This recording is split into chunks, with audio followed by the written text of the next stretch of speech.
Assalamualaikum warahmatullahi wabarakatuh. Salam sejahtera bagi kita semua. Saya Aida Nur Fitria Hamimah bersama teman-teman dari kelompok 1 akan mempresentasikan mengenai tahap perkembangan masa pertengahan dan tahap perkembangan masa akhir. Sebelumnya, saya akan memperkenalkan teman-teman saya dari kelompok 1. Yang pertama yaitu Rizky Indiani, yang kedua yaitu Aprilia Wahyu Rustiningsih, yang ketiga yaitu Zimam Ataullah. Memasuki pembahasan yang pertama yaitu perkembangan fisik pada anak usia pertengahan. Pertumbuhan selama masa pertengahan, masa anak-anak berlangsung lambat. Meskipun perkembangan dari hari ke hari tidak begitu terlihat jelas, perbedaan akan terlihat pada anak usia antara 6 tahun yang masih merupakan anak kecil dan anak usia 11 tahun. Dalam usia ini mereka mulai menyerupai orang dewasa. Yang selanjutnya yaitu aspek-aspek perkembangan fisik. Aspek-aspek perkembangan fisik meliputi berat dan tinggi badan. Ketepatan berkurang pada pertumbuhan fisik di masa anak usia pertengahan daripada anak usia dini. Terjadi perubahan yang mencolok terkait tinggi dan berat badan. Yang kedua yaitu gizi dan waktu. Gizi dan tidur yang cukup penting untuk membantu pertumbuhan normal dan kesehatan. Anak usia sekolah membutuhkan sekitar 2.400 kalori per hari untuk mendukung pertumbuhan dan memenuhi kebutuhan energinya. Kebutuhan tersebut akan lebih besar untuk anak yang lebih tua dan akan lebih rendah untuk anak yang lebih muda. Aspek yang ketiga yaitu perkembangan otak. Perubahan pada struktur dan fungsi otak mendukung kemajuan kognitif. Proses pematangan dan pembelajaran pada pertengahan masa anak dan setelahnya bergantung pada koneksi otak yang bagus, bersamaan dengan seleksi yang efisien pada bagian otak yang sesuai dengan tugas-tugas tertentu. Aspek yang berikutnya yaitu perkembangan motorik dan keahlian anak. Karena peningkatan perkembangan motorik, anak laki-laki dan perempuan pada pertengahan masa, anak dapat melakukan banyak aktivitas motorik, seperti permainan pada jam istirahat. Aktivitas informal pada saat jam istirahat dapat membantu perkembangan fisik dan keterampilan sosial mereka. Permainan anak laki-laki biasanya cenderung bersifat fisik, sedangkan anak perempuan lebih bersifat verbal. Selanjutnya yaitu tentang materi kesehatan, kebugaran, dan keamanan, yaitu ada 3. Yang pertama obesitas dan citra tubuh, yang kedua ada kondisi medis, yang ketiga ada cedera karena kecelakaan. Nah, sekarang aku akan jelasin yang pertama terlebih dahulu, yaitu tentang obesitas dan citra tubuh. Citra tubuh sendiri yaitu keyakinan deskriptif dan evaluatif mengenai penampilan seseorang, sedangkan obesitas yaitu merupakan hasil dari tendensi keturunan yang diperburuk dengan latihan fisik yang kurang serta terlalu banyak makan atau pemilihan makanan yang kurang tepat. Biasanya, obesitas pada masa anak merupakan permasalahan yang serius. Efek samping obesitas terhadap kesehatan untuk anak-anak sama dengan orang dewasa.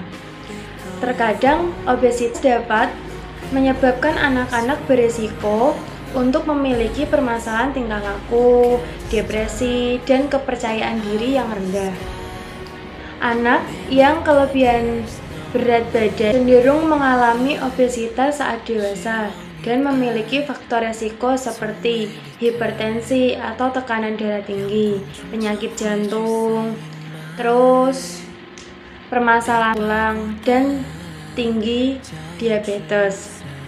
Yang kedua yaitu kondisi medis. Nah, penyakit ini pada pertengahan masa anak biasanya cenderung singkat. Kondisi medis ada 2, yaitu kondisi medis akut dan kondisi medis kronis. Kondisi medis akut adalah penyakit yang timbul dalam jangka waktu pendek, misalnya infeksi. Kondisi medis kronis yaitu penyakit yang menetap dalam jangka waktu minimal 3 bulan. Yang ketiga yaitu cedera karena kecelakaan. Nah, banyak sekali kecelakaan yang dapat menyebabkan kematian pada anak-anak usia di bawah 18 tahun adalah kecelakaan lalu lintas. tenggelam, dan terbakar. Materi selanjutnya yaitu tentang perkembangan kognitif. Perkembangan kognitif ada pendekatan Pikettyyan atau tahap konkret operasional, pendekatan pengelolaan informasi atau perencanaan atensi dan memori, dan ada pendekatan psikometri atau pengukuran inteligensi. Baiklah, kita akan bahas yang pertama terlebih dahulu, yaitu pendekatan Pikettyyan. Ada perkembangan neurologis, budaya, dan sekolah, dan penalaran moral. Yang pertama, tiap-tiap menyebutkan bahwa perubahan diri pemikiran anak kecil yang kurang logis dan kaku menjadi pemikiran orang dewasa, lebih logis dan fleksibel tergantung pada perkembangan neurologis dan pengamalan dalam adaptasi dengan lingkungan fisik, dukungan terhadap pengaruh perkembangan biologis, dan pengalaman dalam adaptasi dengan lingkungan. Yang kedua, ada penalaran moral. Menurut Piaget, perkembangan moral berkaitan dengan 3 tingkat. Perubahan dari pemikiran yang kaku menjadi lebih fleksibel. Yang kedua yaitu pendekatan pengolahan informasi atau rencana atensi dan memori. Ada atensi yang seleksi memori kerja dan memahami memori atensi yang selektif, yaitu suatu kemampuan untuk memutuskan suatu atensi dan membuang pengalihan perhatian. Kemungkinan tergantung pada keterampilan eksekutif dari kontrol penghambatan supresi secara sukarela terhadap respon yang diinginkan. Memori kerja yaitu sangat penting dalam penyimpangan informasi di saat material yang lain dimanipulasi secara mental. Kapasitas memori kerja dari seseorang anak dapat mempengaruhi prestasi akademiknya. Yang ketiga yaitu memahami memori anak usia 5-7 tahun karena mengalami perubahan yang signifikan dan melakukan reorganisasi. Perubahan ini mampu menciptakan peningkatan mata memori. Pengetahuan tentang proses memori selanjutnya yaitu tentang pendekatan psikometrik atau pengukuran inteligensi. Nah, inteligensi for children tes inteligensi individual untuk anak sekolah yang terbagi menjadi skor verbal dan formal dan total dari keduanya. Kontroversi mampu memprediksi dengan baik kesuksesan di sekolah, tapi mungkin tidak adil untuk beberapa anak. Pengaruh pada inteligensi yaitu perkembangan pengaruh sekolah terhadap EQ dan pengaruh rasa atau etnis, status sosial ekonomi pada EQ. Nah, yang selanjutnya yaitu kemajuan kognitif.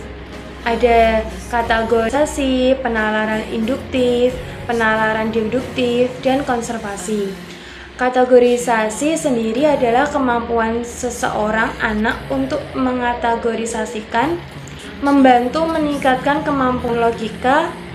Selanjutnya yaitu penalaran induktif, yaitu tipe pemahaman logika yang bergerak mulai observasi anggota dari suatu kelas untuk menyimpulkan keseluruhan kelas tersebut. Yang keempat, penalaran deduktif, yaitu tipe penalaran yang bergerak mulai dari premis general atau umum mengenai suatu kelas untuk menyimpulkan anggota tertentu atau anggota dari kelas tersebut. Yang terakhir, konservasi, yaitu dalam mengatasi berbagai macam permasalahan konservasi. Anak di tahap operasional konkret dapat mengolah jawaban di kepala mereka, tidak perlu mengukur atau menimbang objek.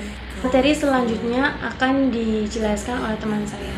Penalaran moral. Menurut Piaget, perkembangan moral berkaitan dengan kematangan kognitif yang muncul pada 3 tingkat. Berubahnya dari pemikiran yang kaku menjadi lebih fleksibel. Di dalam penalaran moral terdapat beberapa tahap, yaitu tahap pertama anak berusia 2-7 tahun bersamaan dengan usia praoperasional berdasarkan kepatuhan yang kaku pada perintah.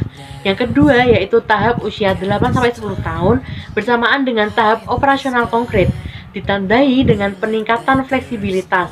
Yang ketiga yaitu tahap sekitar usia 11-12 tahun, anak memulai kemampuan pemikiran formal. Lalu ada pendekatan pengolahan informasi. Dalam submateri kali ini terdapat fungsi eksekutif, yaitu kontrol kesadaran dalam berpikir emosi dan tindakan untuk mencapai tujuan atau memecahkan masalah. Lalu atensi yang selektif merupakan suatu kemampuan untuk memusatkan suatu atensi dan membuang pengalihan perhatian. Mungkin tergantung pada keterampilan eksekutif dari kontrol penghambatan, supresi secara sukarela atau tanpa diperintahkan terhadap respon yang tidak diinginkan. Ada juga memori kerja. Memori kerja ini adalah memori yang sangat penting dalam penyimpanan informasi. Di saat material yang lain dimanipulasi secara mental, kapasitas memori kerja dari seorang anak dapat mempengaruhi prestasi akademiknya. Terdapat juga metamemori atau memahami materi. Anak usia antara 5-7 tahun, lobus frontalis otak mengalami perubahan yang sangat signifikan dalam melakukan reorganisasi. Perubahan ini mampu menciptakan peningkatan metamemori, pengetahuan tentang proses memori. Dan yang terakhir pada pendekatan pengolahan informasi perencanaan atensi dan memori, yaitu ada mnemonik atau strategi untuk mengingat. Dalam mnemonik sendiri terdapat strategi mnemonik. Kemudian tahap perkembangan akhir. Pada masa perkembangan anak-anak akhir terjadi berbagai perkembangan yang dapat dilihat dari perilaku anak-anak. Masa kanak-kanak akhir sering disebut sebagai masa usia sekolah dasar yang dialami oleh anak usia 6 hingga 11 tahun. Masuk sekolah untuk pertama kalinya merupakan peristiwa penting bagi kehidupan anak. Masa pertama masuk sekolah memberikan pengalaman baru yang menuntut anak untuk mengadakan penyesuaian dengan lingkungan sekolah, sehingga mengakibatkan perubahan dalam sikap, nilai, dan perilaku. Tahap perkembangan anak-anak akhir meliputi 6 perkembangan pada diri anak, yaitu pertumbuhan fisik, perkembangan kognitif, perkembangan berbicara, kegiatan bermain, dan perkembangan moral. Yang pertama ada pertumbuhan fisik. Pertumbuhan fisik anak pada masa ini cenderung lebih stabil atau tenang jika dibandingkan ketika memasuki masa remaja yang pertumbuhannya begitu cepat.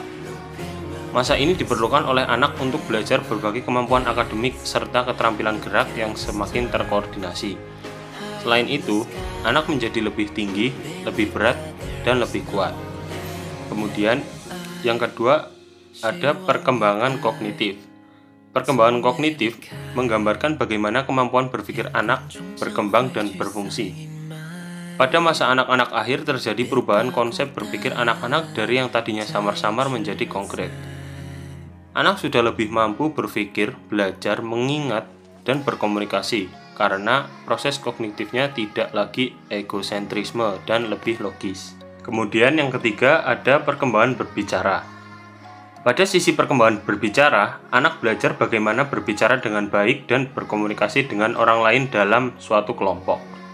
Anak berbicara lebih terkendali dan terseleksi serta menggunakan kemampuan bicaranya bukan semata-mata sebagai bentuk latihan verbal.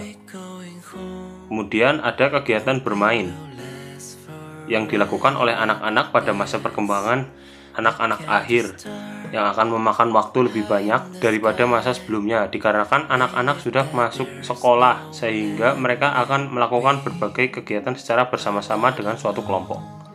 Hal ini memberikan peluang dan pelajaran kepada anak untuk berinteraksi, bertenggang rasa, dan bersama teman-teman. Lalu perkembangan juga terjadi pada sisi moral anak. Hal ini ditandai dengan kemampuan anak untuk memahami aturan, norma, dan etika yang berlaku di masyarakat. Piaget berpendapat bahwa anak yang lebih muda atau pada usia 4 hingga 7 tahun ditandai dengan moral yang heteronomos. Sedangkan anak pada usia 10 tahun mereka sudah bergerak ke tingkat yang lebih tinggi yang disebut moralitas autonomos. Demikian penyampaian materi dari kelompok kami. Apabila ada kesalahan kami memohon maaf. Wassalamualaikum warahmatullahi wabarakatuh.